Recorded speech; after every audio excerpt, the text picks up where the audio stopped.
Mangalyaan 2 already शुरू हो चुका है, यानी कि उसके बारे में जो कल्पना हमने की है उसके बारे में उसको प्रोजेक्ट को शेप दिया गया है और हमको ऐसा है कि हम 2028 से 30 तक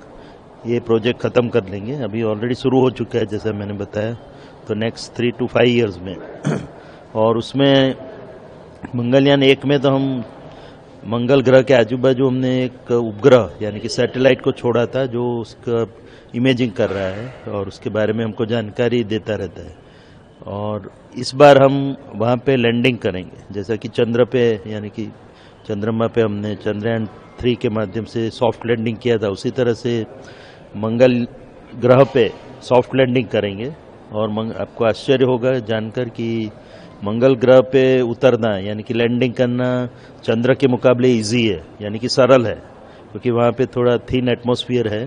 जिसके कारण हम पैराशूट्स या मोटराइज्ड व्हीकल यूज़ करके लैंडिंग इजीली कर सकते हैं, थोड़ी सरलता से। चंद्र पे उतरने में जो कठिनाई हुई थी उतनी कठिनाई यहाँ पे नहीं होगी, बट यहाँ पे जो मुख्य कठिन बात जो है वो ये है कि 10 महीने तक हम वहाँ पहुँचने में लगेंगे और उसके बाद यहाँ से पूरा कंट्रोल करना है स्पेसक्राफ्ट को और ये लैंडर को, तो वो एक बहुत बड़ी जो कहते हैं कठिन बात होगी। बट इसके बारे में जो भी तकनीक हासिल करनी है वो इसरो कर रहा है और मुझे पूरा भरोसा है कि 2028 से 30 तक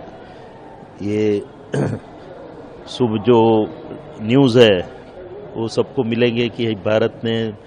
मंगल ग्रह पे भी लैंडिंग कर दिया है, कि जो आज अभी तक एक दो देश ही कर पाए हैं वर्ल्ड में। भारत, जैसा कि आपको पता है, विश्व के जो 6 मुख्य देश हैं जो अंतरिक्ष में काफ़ी कार्यरत है उसमें से एक देश है। और कुछ चीज़ों में तो हम कई अन्य देशों से स्पेस फेयरिंग नेशन से भी आगे है, जैसा कि चंद्र पर जो साउथ पोल है, दक्षिण ध्रुव पे लैंड करने वाला भारत पहला देश है। उसी तरह चंद्र और मंगल पर पहले ही प्रयास में पहुंचने वाला भी भारत प्रथम देश है। तो इस तरह से कई ऐसे रिकॉर्ड भारत के नाम पे है ही। बट भारत जो मुख्य देश है अमेरिका और रशिया और चाइना, उसके बाद मैं कहूँगा कि यूरोपियन स्पेस एजेंसी, जापान उसके बराबर का देश बन गया है। तो हालांकि अमेरिका, रशिया और चाइना, चीन जो है वो हमसे थोड़े आगे हैं ज़रूर, बट मुझे पूरा भरोसा है कि नेक्स्ट 5 to 10 ईयर्स में भारत उनमें से भी किसी देश को ओवरटेक करके आगे बढ़ जाएगा। बट हमारा आशा है कि हम विश्व के नंबर 1 स्पेस एजेंसी बने, जिसके लिए अभी थोड़े प्रयत्न करने पड़ेंगे। जिस तरह से अमेरिका नंबर 1 गिना जाता है, उसी तरह भारत भी इसी प्रयास में लगा हुआ है। और दूसरी एक बात जो ध्यान देने लायक ये है कि भारत अपनी जो आत्मनिर्भरता की जो प्रिंसिपल है उसको आगे बढ़ाते हुए अपनी खुद की तकनीक से आगे बढ़ने की कोशिश कर रहा है। तो ये एक बहुत ही बड़ी बात है कि आत्मनिर्भर बनने जा रहे हैं हम स्पेस के हर एक पहलू के लिए। कॉस्ट इफेक्टिव हम खास करके लॉन्चिंग में पिछले 5 साल पहले बहुत ही कॉस्ट इफेक्टिव थे,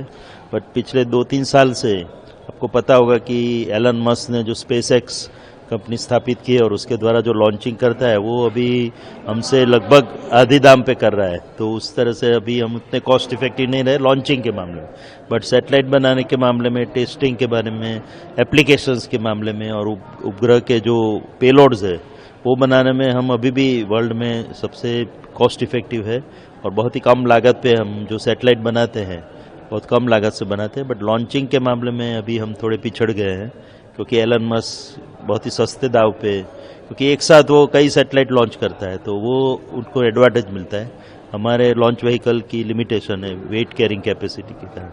बट मुझे पूरा भरोसा है कि आगे कुछ सालों में हम लॉन्च व्हीकल के क्षेत्र में भी जो अपना स्थान था वो हासिल फिर से पुनः प्राप्त कर लेंगे।